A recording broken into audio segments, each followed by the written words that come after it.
फायजा को घर ले आती ना, अभी 2 दिन तो हुए उसकी शादी को, घबरा गई होगी वहां पे अकेली। नहीं बेटे, ऐसी बात नहीं। और फिर अगर मैं उसे ले आती तो वहां बिलाल अकेला पड़ जाता। और वैसे भी शादी के बाद बच्चियों का घर उनका ससुराल ही होता है। अम्मी आपके लिए चाय लेके आओ? 1 मिनट। नहीं मेरा बच्चा, तुम जाके सो जाओ, मूड नहीं है मेरा इस वक्त चाय पीने का। हमें वैसे आप बहुत खुशकिस्मत है, बड़े बढ़ाए आपको एक भली भलाई बेटी मिल गई है। यकीन करो फैजी, ऐसा लगता है जैसे अल्लाह ने मेरे लिए फरिश्ता उतारा है। चले अच्छा है। और तुम बताओ, सब ठीक है? खुश हो वहां पे?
फायजा, पिछले 1 साल से ये कंपनी मुझे जॉब की ऑफर कर रही थी, लेकिन अम्मी की बीमारी की वजह से मैं ऑफर अवेल नहीं कर रहा था। तो अब क्या मसला है? अब तो आप ये ऑफर अवेल कर सकते हैं ना? फायजा, अभी हमारी शादी को दिन ही कितने हुए, और मेरे जाने के बाद तुम तो बिल्कुल ही अकेली हो जाओ। आपके जॉब करने से मेरा फ्यूचर भी तो सिक्योर होगा ना। आफ्टर ऑल फायदा तो मुझे ही होगा। और फिर मैं अकेली कहाँ हूँ? अम्मी है ना, मैं अम्मी की तरफ चली जाऊंगी। और 3 महीने की तो बात है, उसके बाद तुम भी मेरे पास वहां आ जाओगी। और ये 3 महीने तो पलक झपकते ही गुजर जाएंगे। क्या तुम मुझे मिस नहीं करोगी? मेरा मतलब है आपकी इतनी सारी यादें होंगी मेरे पास, बस गुजर जाएगा।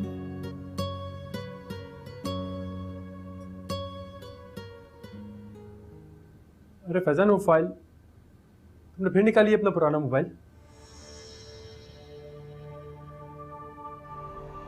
पुराना मोबाइल नहीं, पुरानी यादें। अपने इस मोबाइल को मैं तो कहता हूं फेंक दो।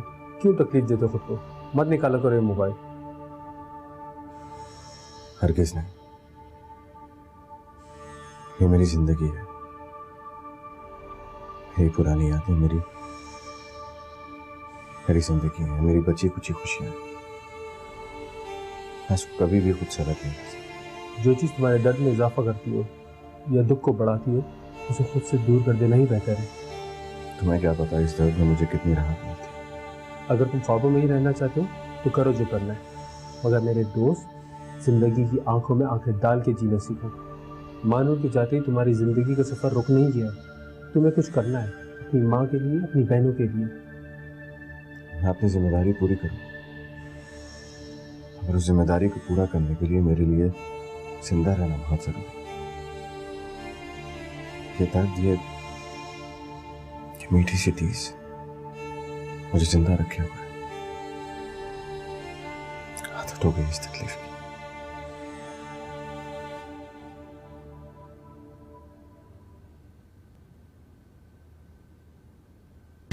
साहब क्या हो रहा है साहब?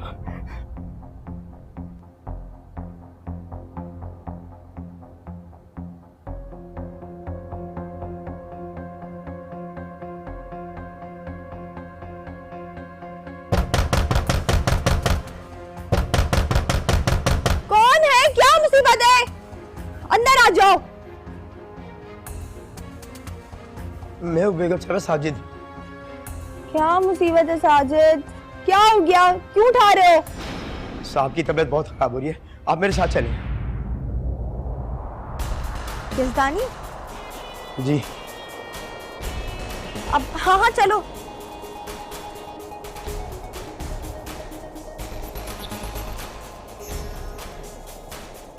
साहब आगे गोली, साहब आगे गोली, साहब आगे गोली, अब आगे गोली साहब, अब आगे गोली साहब। अब यजदानी, यजदानी, यजदानी, यजदानी, यजदानी, आंखें खोलो यजदानी। यजदानी क्या हो गया तुम्हें?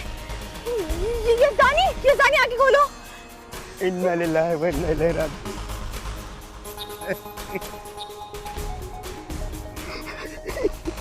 अब यजदानी, यजदानी, यजदानी आंखें खोलो यजदानी। यजदानी, यजदानी मेरा नहीं जी सकती यजदानी। बेगम साहब सब्र करें, इस तरह रोने से सांप की रूह को तकलीफ होगी। यजदानी तुम्हें छोड़ के नहीं जा सकते यजदानी।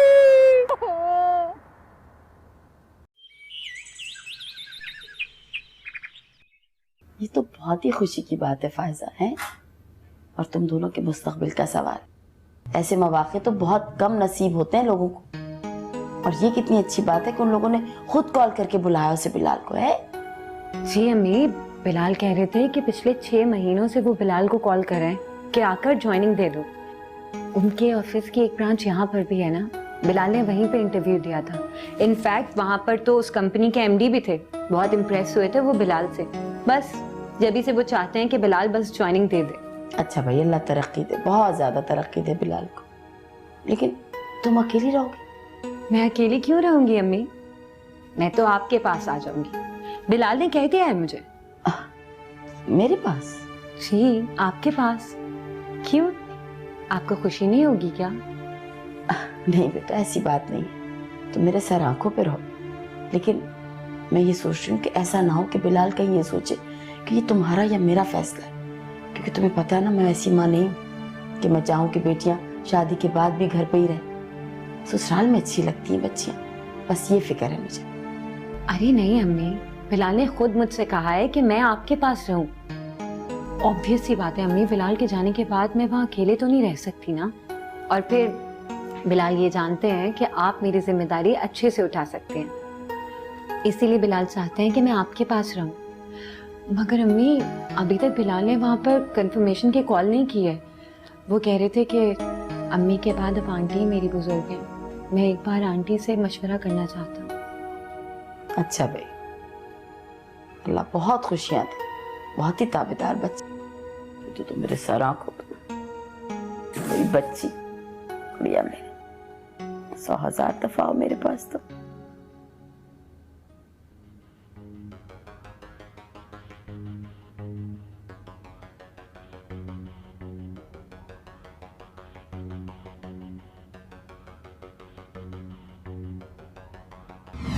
तो अब आप यकीन कर लें कि आपके सारे ख्वाब पूरे हो गए।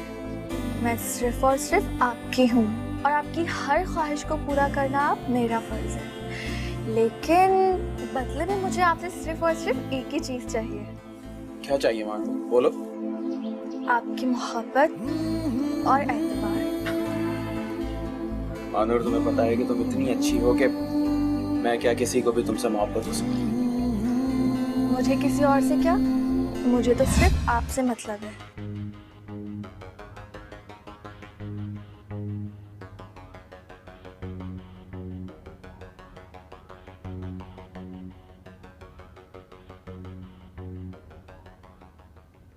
हमें मुझे लगता है आप अपने खाने पीने में एहतियात नहीं कर रही हैं। कितनी कमजोर लग रही हैं आप। कोई नहीं, अच्छी भली तो हूँ तुम्हारे सामने। आप ही और फायजा नहीं है ना, तो आप खाने पीने में डंडी मारती होंगी, हैं? सवाल ही नहीं पैदा होता। वो दोनों खैर से चली गई हैं तो क्या हुआ? वो तीसरी बेटी है ना मेरी माँ, हाँ, वो मेरा बहुत ख्याल रखती है। मुझे आपको पली पलाई बेटी मिल गई है, वो ख्याल रखती है आपका? इतना ख्याल रखती है बल्कि हर वक्त सिर्फ मेरा ही ख्याल रहता है उसे। आ गई वो, बात करो तुम्हारी उससे आज। वहां देखो बेटे मेरे, ये क्या हुआ भाई? चलो, इसी वक्त लाइट जानी थी। अच्छी खासी तुम्हारी बात कराने वाली थी मैं उससे।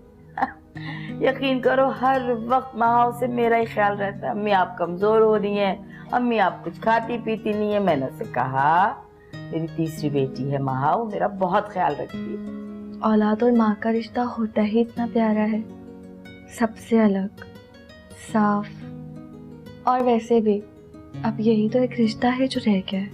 सही कह रही हो बच्चे, लेकिन सबके साथ ऐसा नहीं होता इस दुनिया में। मैं तो बहुत खुशकिस्मत हूँ कि मेरी औलाद इतनी फर्मा बरदार, इतनी नेक और ताबे है, वरना कोई किसी का ख्याल नहीं रखता आजकल। आप भी तो इतनी अच्छी माँ हैं। अपनी जिंदगी की सारी खुशियाँ आपने अपनी औलाद पे ही तो वक्फ कर रखी है ना।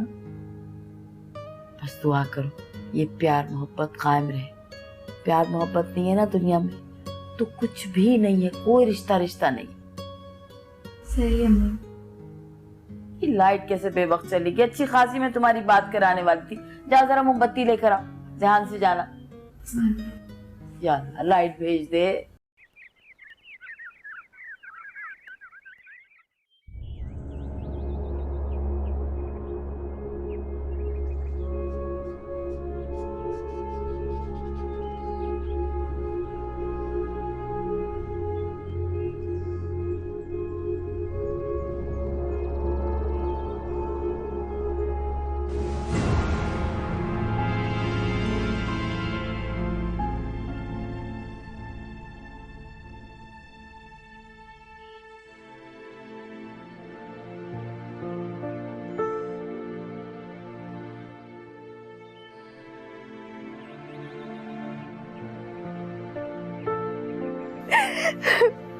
मैं तो ये दादी के बिना एक पल भी नहीं रह सकती थी। पता नहीं अब मेरा क्या होगा।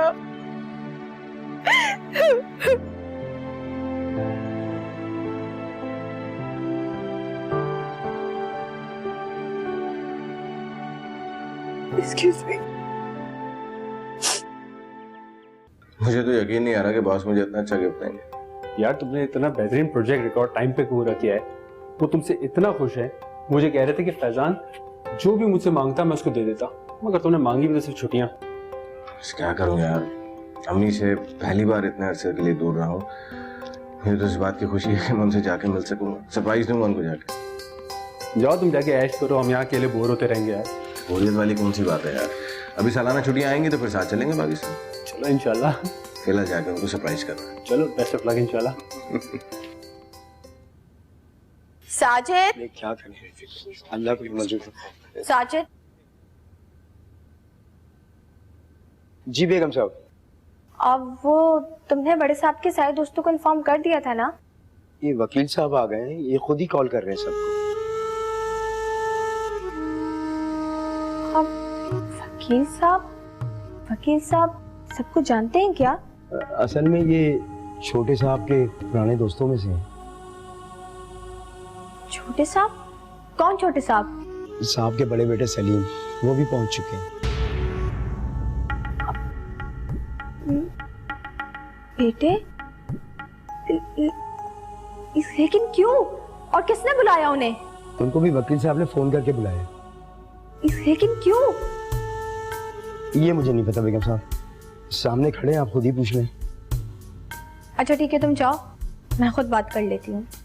ठीक है बेगम साहब।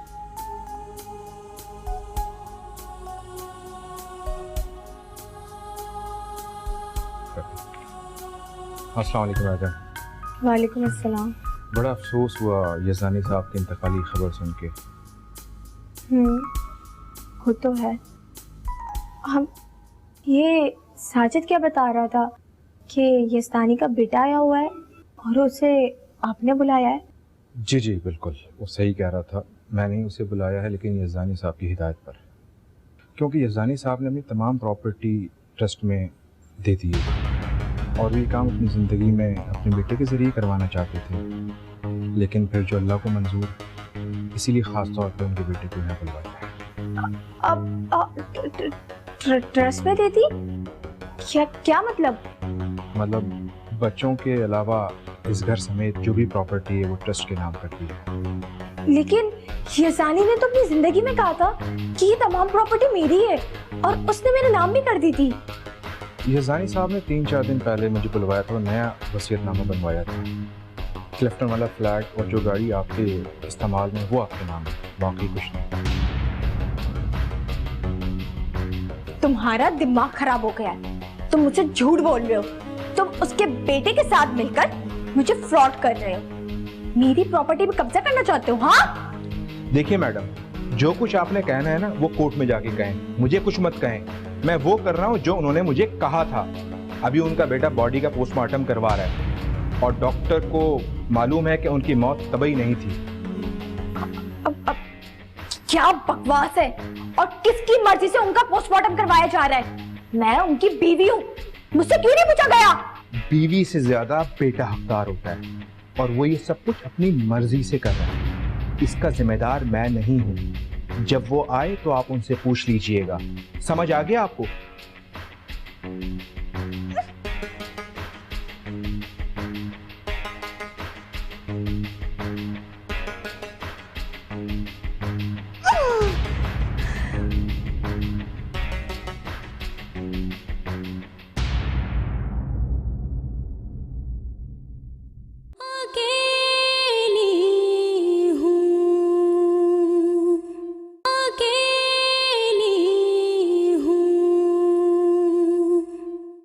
पहले ये बताओ कि रात को क्या हरकत की है तुमने? रूम लॉक करके क्यों सोए? तो अच्छा ही किया ना, आपको अकेला छोड़ दिया जी भर के बातें करने के लिए अपने बेटे और बीवी से। अस्सलाम वालेकुम।